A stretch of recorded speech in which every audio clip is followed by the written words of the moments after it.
Selamat pagi, Assalamualaikum warahmatullahi wabarakatuh. Perkenalkan, Dr. Wahyu Dwi Kusdayanto, spesialis telinga, hidung, tenggorokan, dan bedah kepala leher. Hari ini saya akan melakukan pemeriksaan fisik pada pasien dengan keluhan hidung. Jadi nanti ada pasien dengan keluhan hidung, bermacam-macam keluhan hidung yang dikeluhkan pasien seperti hidung tersumbat, keluar ingus dari hidung, kemudian terkadang keluar cairan yang berbau dari hidung. Nah, itu perlu dilakukan analisis yang mendalam dan pemeriksaan fisik yang mendalam untuk menegakkan diagnosis dan memberikan diferensial diagnosis untuk memberikan terapi yang tepat pada pasien tersebut. Selamat pagi ya, perkenalkan nama saya Dr. Wahyu dan PAP yang berjaga di rumah sakit ini dengan Bapak siapa? Budi. Pak Budi. Oke, baik Bapak Budi.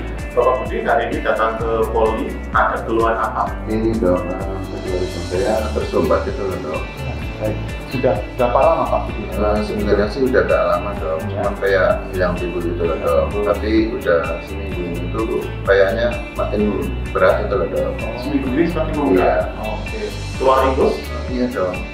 Kadang kalau habis tersumbat itu kan bersin-bersin terus keluar ingusnya gitu loh dok. Oh, ada bersin-bersin juga? Iya. Ingusnya cair atau? Cair dok. Cair aja ya. Kemudian tersumbatnya sebelah kanan kiri atau dua-duanya atau bergantian? Salah satunya kadang-kadang juga ya dua-duanya. Dua-duanya ya. Kira-kira sebelum ini bersin-bersinnya sudah ada sebelumnya atau baru-baru muncul beberapa minggu? Saya rasa sih sejak saya pindah bagian kerja dok.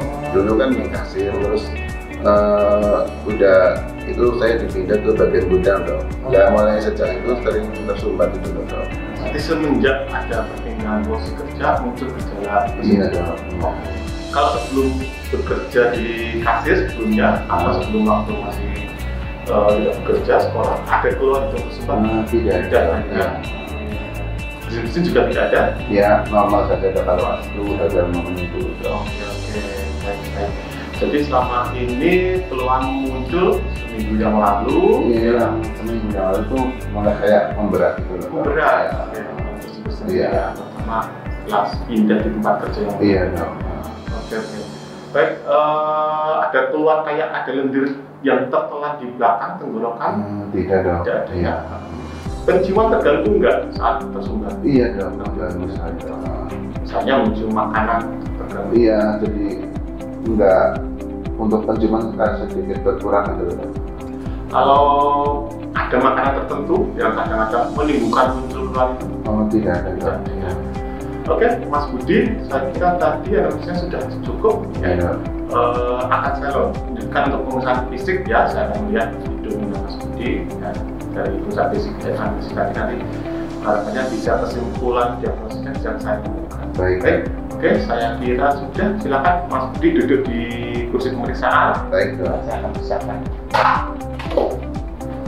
Untuk melakukan pemeriksaan hidung, sebaiknya kita melakukan cuci tangan dulu sesuai dengan anjuran WHO dan sesuai dengan aturan yang WHO serapkan ya. Kemudian kita bisa menggunakan sarung tangan. Misalnya pun kita sedang kondisi karena kita melakukan pemeriksaan hidung, kita juga bisa dalam menggunakan masker boleh. Ya. Untuk melakukan pemeriksaan hidung dalam pemeriksaan fisik telinga, hidung dan tenggorokan, yang paling utama adalah kita ada lampu kepala atau headlamp ya. Seperti ini headlampnya. Nah, oke. Kemudian untuk hidung kita yang perlu diperlukan adalah spekulum hidung ya, untuk melakukan endoskopi anterior, evaluasi, kalkulasi ya. Kita bisa menggunakan sesuai dengan ukuran rongga hidungnya. Ada 3 ukuran biasanya, besar, sedang, dan kecil. Disesuaikan dengan pasien yang akan kita periksa. Kemudian untuk melakukan pemeriksaan hidung kita juga kadang memerlukan pinset bayonet ya. Pinset bayonet yang bisa dilihat cara memegangnya ya. Ini dilakukan misalnya ada benda asing di hidung atau misalnya ada discharge yang mengganggu ataupun memang ada sesuatu yang mengganggu dan bisa diambil dan dilakukan evakuasi segera untuk melihat apakah yang lebih luas. Baik, saya kira itu yang paling utama akan dibutuhkan dalam pemeriksaan hidung. Yang pertama dalam melakukan pemeriksaan THT, semua THT ya, telinga, hidung dan tenggorokan kita harus selalu menggunakan lampu kepala. Lampu kepala, posisi lampu selalu di bawah ikat dari kepala kita, ya. Saya akan mempraktikkan posisinya. Kita kencangkan, sesuaikan dengan berat kepala kita, ya. Kemudian posisi lampu sebaiknya di antara kedua bola mata, ya, supaya lebih nyaman dalam melakukan pemeriksaan fisik dan datangnya arah cahaya sesuai dengan arah datangnya mata, ya. Tidak diperkenankan lampu di atas seperti ini karena kita melakukan pemeriksaan fisik tidak nyaman untuk kita melakukannya. Okay? Jadi posisi lampu selalu datang di antara dua bola mata. Nah, baik, saat kita akan melakukan pemeriksaan hidung, kita perlukan adalah spekulum hidung, ya. Gunakan spekulum hidung menggunakan tangan kiri, ya. Apa memang tangan kanan kita persiapkan bila memang memerlukan tindakan, misalnya adalah benda asing, kita bisa segera mengambil hal yang kita perlukan. Baik, posisikan pasien dengan baik, posisi atas tegak, kita sampai ke pasien untuk dilihat saja, tenang, ya. Dalam melakukan pemeriksaan alat akan masuk ke hidung, kita jelaskan, nanti pasien kita sampaikan jangan mendongak ke belakang, ya, santai aja, relax saja. Baik, pertama tempelkan jari telunjuk tangan, ya, sebelah kiri ke pipi sebagai fiksasi. Arah cahaya selalu di arah tindakan operasi atau tindakan pemeriksaan fisik, ya. Masukkan spekulum secara gentle, ya, lurus mengikuti alur dari kangkung nasi, ya. Kemudian setelah masuk kita buka selama mungkin, ya, perlahan-lahan. Nah, setelah itu kita evaluasi kangkung nasi dekstra, kita bisa melihat konka inferior, ya. Kita evaluasi warnanya, kemudian bengkak atau tidak, ya. Kemudian ada discharge yang di sekitar konka inferior. Kemudian kita lihat meatus inferior, muaranya ductus nasolacrimalis, ya. Ada lendir atau tidak di situ. Kemudian kita evaluasi septum, ya. Septum, apakah ada tanda-tanda peradangan, ya, ada discharge. Oke. Setelah itu kita ungkit sedikit ke atas, ya, dan cahaya selalu mengikuti arah gerakan spekulum. Kita lihat evaluasi konka media, ya. Kita sama seperti tadi, kita lihat ada bengkak atau tidak, ada tanda-tanda peradangan atau tidak, warnanya apakah merah, premis atau lipid keputihan, pecatan. Kemudian kita lihat di meatus medianya, tempat muaranya sinus maxinaris, ya, ada discharge atau tidak, ada tidak atau tidak. Kemudian kita evaluasi septumnya, ya. Septum sebelah kanan, ya, ada tanda inflamasi atau tidak. Oke. Kemudian setelah kita atas, setelah selesai kita luruskan lagi, ya. Kemudian untuk melekatnya kita tutup sebagian dari spekulum, ya, sambil perlahan kita tarik, ya.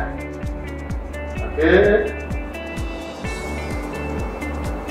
Nah, kemudian kita lakukan ke kangkung nasi sebelah sinistra, ya. Sama seperti tadi, ya, kita tumpukan dari telunjuk kita ke dalam pipi sebelah kanan, kita masukkan belakang dengan posisi tertutup, ya. Kemudian kita luruskan dengan arah kangkung nasi, ya. Kemudian kita buka secara lebar, ya, dan perlahan kita evaluasi konka inferior, meatus inferior, ya. Kemudian kita ungkit ke atas sedikit, kita evaluasi konka media, kemudian kita evaluasi meatus media, kemudian kita evaluasi septum, ya. Hampir sama seperti yang ada di sebelah kanan, kita evaluasi apakah ada peradangan, konkanya bengkak, warnanya seperti apa, merah, kepucatan, ya. Untuk ada polip mungkin bisa kita temukan polip, ya, yang di sekitar kangkung nasi juga bisa. Untuk meletakkan sama seperti tadi, tutup separuh bagian, ya. Kemudian dorong dengan jari telunjuk kita secara gentle. Mas Budi, sudah salah pemeriksaan fisik, ya. Iya dong. Mas Budi, memang kalau dari pemeriksaan fisik yang saya dapatkan memang lubang itu Mas Budi memang bengkak, ya. Memang bengkak, ya. Kepucatan ada sedikit lendirnya memang. Ya, kemudian memang tadi yang saya perhatikan memang kalau ini mengarah ke alergi, Mas Budi. Oh, maksudnya saya pernah alergi, Dok? Kemungkinan besar iya, karena ada pemicunya. Kira-kira kenapa itu? Memang kalau alergi biasanya muncul dari dulu, ya. Oh, iya. Punya riwayatnya biasanya muncul lagi setelah ada faktor pencetusnya. Saya juga mungkin faktor pencetusnya perpindahan posisi ya, mulai hasil mungkin ada posisi tempat kerja. Memang paling banyak memang alergi tungau debu. Memang kalau ditanya harusnya bagaimana, memang sebaiknya memang dites ya, tes alergi ya supaya tahu. Hanya saja memang tesnya itu membutuhkan waktu persiapan yang panjang. Tapi memang paling banyak memang tungau debu yang ada di tempat-tempat lembab, ya, tempat-tempat yang gelap, ya, yang biasanya muncul dan berkembang. Ya. Sehingga nanti saran saya yang pertama tetap bekerja di sana menggunakan masker, ya, karena harapannya paparannya menjadi berkurang. Ya. Sementara ini saya obati alerginya dulu, kita kasih obat anti alergi, kita evaluasi nanti selama 1 minggu bagaimana kondisinya. Kalau nanti kondisinya terkontrol, ya nanti obat alerginya bisa kita kurangi jumlah dosis pemakaiannya tiap hari. Saya evaluasi tiap hari sampai ketemu dosis yang sesuai. Syukur-syukur nanti dengan cara menutup masker, ya pakai masker untuk hidung, ya bisa mengurangi akan bebas dari pengobatan. Saya tuliskan resepnya, nanti Mas Budi bisa ambil di apotek ya. Nanti mungkin kita ketemu lagi 1 minggu lagi ya, sambil kita evaluasi keluhan dan gejalanya. Kalau baik nanti kita kurangi lagi dosis pemakaian sehari-harinya dan harapannya ini kedepannya bisa lepas obat. Baik, Mas Budi, ada mau ditanyakan? Berarti belum perlu tes ini ya dong ya? Saya kira belum perlu, kita evaluasi saja. Ya. Nanti kita lihat penggunaan obatnya. Manfaatkan nanti kita evaluasi berikutnya. Nanti kemungkinan besar dan alergi dan kemungkinan besar nanti harapannya tidak sampai pengobatan yang berkelanjutan. Cukup ini aja. Pakai masker lagi. Ya. Oke, itu ada pertanyaan lagi?